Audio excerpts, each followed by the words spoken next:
টাকামূল certificate নিয়ে আপনার যত প্রশ্ন আছে সকল প্রশ্নের উত্তর আজকে দিব। অনেকে নক দিয়েছেন, ভাই টাকামূল সার্টিফিকেট কতদিন সময় লাগে সার্টিফিকেট বের হয়ে আসতে। অনেকে নক দিয়েছেন কতদিন ধরে টাকামূল সার্টিফিকেট জন্য পরীক্ষা দিতে হয় বা ইন্টারভিউ দিতে হয়, এরকম অনেকে অনেক ধরনের প্রশ্ন করছেন। যে ভাই লন্ড্রির দোকানের বা অন্যান্য বিভিন্ন পেশার যে পেশার সেই পেশার কি সার্টিফিকেট লাগবে কিনা, অনেকে অনেক ধরনের পেশার কথা জিজ্ঞেস করছেন, সেই বিষয়ে জানাবো। এছাড়াও আপনাদেরকে একটি সুখবর দিতে চাই। অনেকেই হয়তোবা ঢাকা বা অন্যান্য অঞ্চল থেকে পরীক্ষা দিয়ে আপনারা ফেল করছেন, আপনারা সার্টিফিকেট পান নাই। তারা নক দিছে, ভাই এমন কোনো উপায় আছে কিনা যে উপায়ের মাধ্যমে আমি আমার টাকামূল সার্টিফিকেট আমি তৈরি করতে পারবো, সেই উপায়টাও আপনাদের মাঝে আজকে শেয়ার করব। তাই ভিডিওটি প্রথম থেকে শেষ পর্যন্ত দেখতে থাকবেন, এবং আপনি যদি আমাদের পরিবারের সদস্য না হয়ে থাকেন অবশ্যই আমাদের চ্যানেলটি সাবস্ক্রাইব করেন এবং আমাদের পেজটি ফলো করে আমাদের সাথেই থাকুন। প্রথমত 1 নম্বরে বলবো, আপনি টাকামূল পরীক্ষা দেওয়ার কতদিন পর আপনি সার্টিফিকেটটি পান। দেখা গেছে অনেকেই আজকে পরীক্ষা দিলে 3 দিন 4 দিন পরে সার্টিফিকেট কিন্তু পেয়ে গেছে, আবার কারো দেখা গেছে 2 দিন পরেও পেয়ে গেছে, কিন্তু এখন আবার হুট করে একটু সময় লাগতেছে, 4-5 দিন কিন্তু আপনার সার্টিফিকেটের জন্য লেগে যাচ্ছে। দ্বিতীয়ত হচ্ছে, অনেকেই বলছেন যে ভাই আমি টাকামূল পরীক্ষার জন্য বিভিন্ন পেশার প্রবাসী ভাইরা নক দিয়েছেন যে তাদের এই পেশার বা ওই পেশার কি কি প্রশ্ন আসতে পারে এবং তাদের কি সার্টিফিকেট লাগবে কিনা। দেখেন, শুধুমাত্র লোড আনলোড ছাড়া এবং যত ধরনের ক্লিনার বিষয় আছে, অফিস ক্লিনার বলেন, অন্যান্য যে ক্লিনার আছে, বাড়িঘরের যে ক্লিনার আছে, সকল ক্লিনার, এক কথায় যত ধরনের ক্লিনার বিষয় আছে এবং লোড আনলোড বিষয় ছাড়া এই কয়টা বিষয় টাকামূল সার্টিফিকেটের প্রয়োজন নাই। আর অন্যান্য আপনার কাছে যত ধরনের বিষয় আছে সকল ধরনের বিষয় বাংলাদেশ থেকে টাকামূল সার্টিফিকেট ছাড়া আপনার ভিসা ইস্যু হবে না। আপনাকে অবশ্যই অবশ্যই টাকামূল সার্টিফিকেট বাধ্যতামূলক লাগবে। তৃতীয় প্রশ্ন, যে ভাই আমি তো পরীক্ষা দিয়েছি, পরীক্ষায় ফেল করছি, এখন উপায় কি, কোনোভাবে কি আমার টাকামূল সার্টিফিকেট তৈরি করা যাবে কিনা। এখানে একটি গোপন টিপস আপনাদের মাঝে আমি শেয়ার করতে যাচ্ছি। অলরেডি এরকম করে কিন্তু আমাদের এক ভাই কিন্তু সার্টিফিকেট পেয়েছে।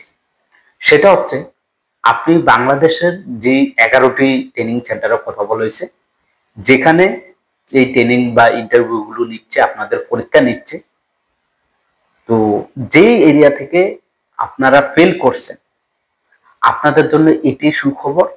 আপনি যেই ট্রেনিং সেন্টার থেকে ফেল করছেন না কেন, সেইটা বাদ দিয়ে আপনার এজেন্সিকে বলুন আপনাকে আবার অনুমতি দেওয়ার জন্য। কোথায় দিবে? টাঙ্গাইল। আমি আবারও বলছি, টাঙ্গাইল। এই যে 11টি ট্রেনিং সেন্টার, এদের মধ্যে টাঙ্গাইলের ট্রেনিং সেন্টারের যত মানুষ ট্রেনিং দিয়েছে, অর্থাৎ তাদের এক্সাম দিয়েছে, পরীক্ষা দিয়েছে, প্রত্যেকে একবারে 99% লোক পাস করছে। কেন করছে?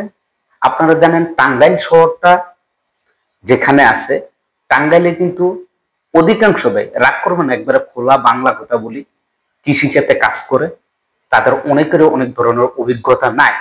সেখানে কিন্তু টুকটাক কিছু পরীক্ষা নেয়, সেখানে কিন্তু টুকটাক কিছু জিজ্ঞেস করে এবং টুকটাক কিছু, যেমন আপনি সাপোজ যদি কনস্ট্রাকশনে হয়ে থাকে, বলে যে ইটের গাঁথনি করার জন্য ওইখানে মাল মশলা বানাইতে বলে না, যেটা আমি অনেকের মুখ থেকে জানছি। বলছে যে একটা ইটের উপর দিয়ে কিভাবে জয়েন্ট গুলো দিবে, ইটগুলো কিভাবে এরকম। আরেকজনকে বলা হয়েছে যে কিভাবে আস্তর করতে হয়, আস্তর করার জন্য। তো সেই লোকটা কি করলো, পানি মিক্স করে কনি দিয়ে এভাবে মেলা দিছে, করছে শেষ, সমস্যা নাই, হয়ে গেছে। তো টাঙ্গাইলে ট্রেনিং সেন্টারের সবচাইতে ভালো আপনার জন্য, আপনার এজেন্সিকে বলবেন টাঙ্গাইলে যাতে করে আপনাকে ট্রেনিং এর জন্য পাঠানো হয়, অর্থাৎ আপনার টাকামূল সার্টিফিকেট পরীক্ষাটার জন্য সেইখানের অনুমতি দেন হয় এবং সেখানে আপনাকে পরীক্ষার জন্য পাঠানো হয়। আশা করি বুঝতে পারছেন। এই ছাড়া তৃতীয় বা চতুর্থ কোনো ওয়ে নাই যে আপনি টাকামূল সার্টিফিকেটটা এক্সাম না দিয়ে নিতে পারবেন, এরকম কোনো ওয়ে নাই। প্রবাসী ভাই বলেন যে ভাই আমার এজেন্সি আমাকে বলছে যে 30,000 টাকা, আবার কারো কারো কাছে বলছে যে ভাই আমাকে 25,000 টাকার কথা বলছে আমার এজেন্সি, সে আমাকে নাকি টাকামূল সার্টিফিকেট নিয়ে দিবে। এটা কোনোভাবেই সম্ভব না, কেননা তারা আপনার কাছ থেকে টাকাগুলো খাবে খেয়ে আপনাকে ট্রেনিং সেন্টারে পাঠাবে, সেখানে আপনি গিয়ে ট্রেনিং দিয়ে আসলে পরে বলবে যে তারা আপনার টাকা দিয়ে তারা সেটা করে দিয়েছে। কেননা ট্রেনিং সেন্টারে যেতে হবে মাস্টে আপনার পরীক্ষা দেওয়ার জন্য।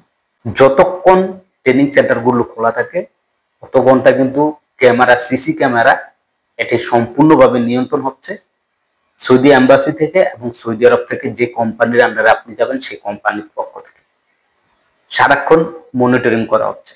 তাই অবশ্যই অবশ্যই আপনাকে ট্রেনিং সেন্টারে যেতে হবে, ট্রেনিং দিতে হবে। দিয়েছেন যে ভাই তেকামুল সার্টিফিকেটের জন্য আমার কি কি কাগজপত্র লাগে, এই বিষয়ে আগেও বলছি, আবারও বলে দিই। কাগজপত্র বলতে আপনার অরিজিনাল পাসপোর্ট, আপনার মোফার কপি, আপনি যে মেডিকেল করছেন মেডিকেলের, এগুলো নিয়ে হয়ে যায়। আর এগুলো আপনার দেখার বিষয় না, আপনার এজেন্সি আপনাকে সবকিছু করে দেবে। এইগুলো নিয়ে আপনার টেনশন হওয়ার কোনো কারণ নেই, কারণ আপনি যে এজেন্সির মাধ্যমে কাজ করাচ্ছেন সেই এজেন্সি আপনাকে সেই সকল কাগজপত্র দিয়ে দিবে যে আপনি কাগজপত্র নিয়ে যান, নিয়ে গেলে আপনি সেখানে গিয়ে ইন্টারভিউ বা এক্সাম দিয়ে সেখান থেকে চলে আসবেন। জাস্ট এতটুকু।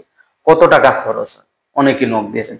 তো এই কথাগুলো আপনাদেরকে বলেছিলাম যে $50, যেটা বাংলাদেশে কিছু কিছু এজেন্সি আছে হয়তো আপনার কাছ থেকে $100ও নিয়ে যাচ্ছে হিসাবে, তারা একটু বেশি টাকা পয়সা আপনার কাছ থেকে নিয়ে যাচ্ছে এই টাকামূল পরীক্ষাটির জন্য বা এই সার্টিফিকেটের জন্য। আপনাকে যে অ্যাপয়েন্টমেন্ট নিয়ে দিবে বা আপনাকে আবেদন করে দিবে, পরীক্ষা দেওয়ার জন্য আবেদনপত্র নিবে, সেটার জন্য তারা $100 বা কারো কাছ থেকে $80 পরিমাণ বাংলার টাকা কিন্তু নিয়ে থাকে। এটা নিয়ে আপনারা ঘাবড়াবেন না, ঘাবড়ানোর কোনো কারণ নেই। কেননা আপনি আপনাদেরকে যেই ওয়েটা আমি বলে দিয়েছি যে আপনি যদি ফেল করেন অন্যান্য ট্রেনিং সেন্টার থেকে কষ্ট করে আপনার এজেন্সিকে বলবেন যে আপনাকে টাঙ্গাইলে ট্রেনিং সেন্টারে সেখানে গিয়ে ট্রেনিং দেওয়ার জন্য, অর্থাৎ সেখানে গিয়ে এক্সাম দেওয়ার জন্য আপনাকে আবেদনটা করে দেয়। সেক্ষেত্রে সেখানে গেলে আপনি 100% পাস হবেন। কেননা টাঙ্গাইলে যতজন লোক গেছে এখন পর্যন্ত টাঙ্গাইল থেকে ফেল করার তেমন কারো কাছ থেকে শোনা যায় না যে টাঙ্গাইলে একজন লোক গিয়ে ফেল করছে। কিন্তু অন্যান্য যে রাজশাহী বলেন, তারপরে চট্টগ্রাম বলেন, সিলেট বলেন, ঢাকা বলেন, সব জায়গায় কিন্তু ফেল করছে অনেকে। তো এটা আপনাদের জন্য প্লাস পয়েন্ট। আজকের মতো আমি এখানে বিদায় নিচ্ছি। সবাই ভালো থাকবেন, সুস্থ থাকবেন। আল্লাহ হাফেজ।